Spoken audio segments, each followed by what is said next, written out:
There comes a moment, usually somewhere in your early 60s, when two people who earned almost the same salary their entire lives, paid into the same Social Security system, raised their kids in the same middle class neighborhoods, end up with completely different outcomes. One spends the last 20 years counting coins to see if there's enough to pay the electric bill. The other travels twice a year and still leaves money behind for the family. The difference is not how much they earned. It comes down to three decisions most people never even realized they were making. I have spent the last few years studying what separates American retirees who thrive from those who merely survive, and I noticed that they tend to fall into three very distinct profiles. It is not about luck. It is not about being born rich, and it is definitely not about understanding the stock market. It is about the exact moment each person decided to change direction. I am going to show you all three, and there is a very good chance you will recognize someone, maybe even yourself, in at least one of them. The first type is what I call the one who heard the alarm early.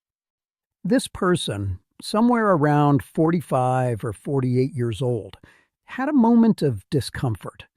Maybe it was seeing an older coworker get laid off without warning. Maybe it was realizing that their parents, already in their 80s, depended entirely on Social Security to survive and lived in constant fear of any unexpected medical expense.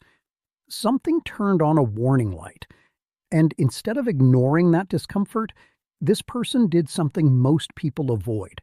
They stopped and calculated, with real numbers on the table, how much they would need to retire without depending only on the government. It was not a perfect plan.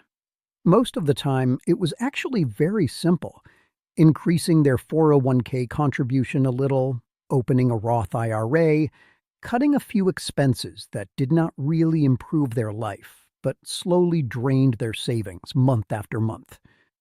What set this person apart was not the sophistication of the strategy, it was the timing. They acted 15 or 20 years before retirement, when time was still on their side and compound interest still had room to work.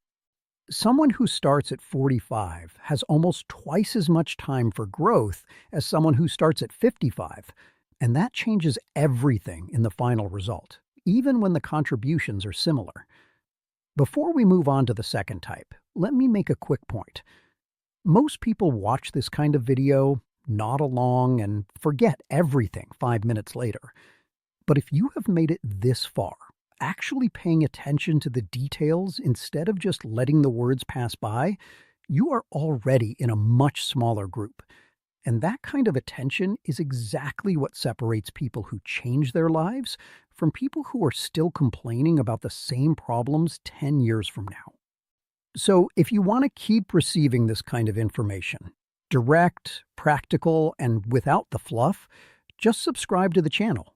It helps a lot and allows us to keep bringing this content to the people who truly value it.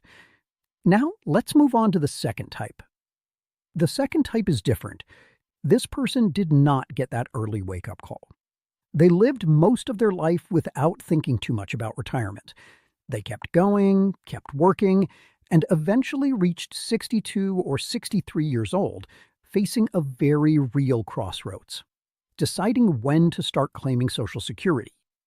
And it is exactly at this moment, a moment most people treat as just another form to fill out, that this second type makes the decision that changes everything.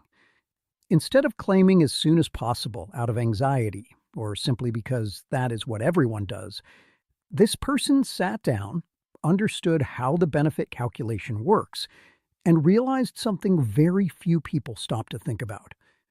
Every year you wait to start claiming, between age 62 and age 70, your monthly benefit increases in a significant and permanent way.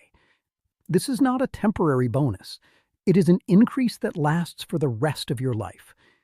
This person held on for a few more years, either by continuing to work or by living off other savings, specifically to lock in a higher monthly benefit later on. And that patience, at that specific moment of decision, became the difference between a Social Security check that barely covers the rent and one that can support a much more comfortable retirement.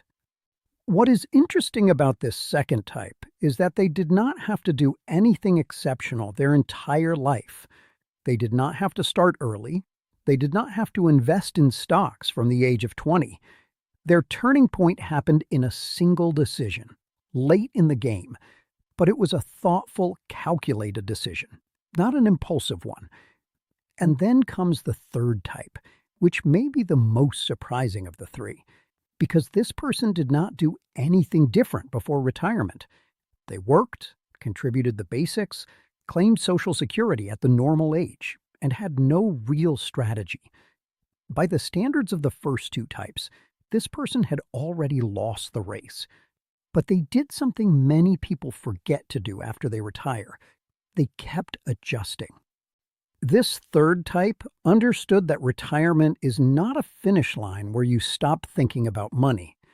They reviewed their expenses every year, paid attention to changes in Medicare rules, took advantage of assistance programs that many people never use because of shame or lack of information, and most importantly, avoided the most common mistake among retirees: withdrawing too much money too quickly in the early years, assuming the money would keep lasting forever.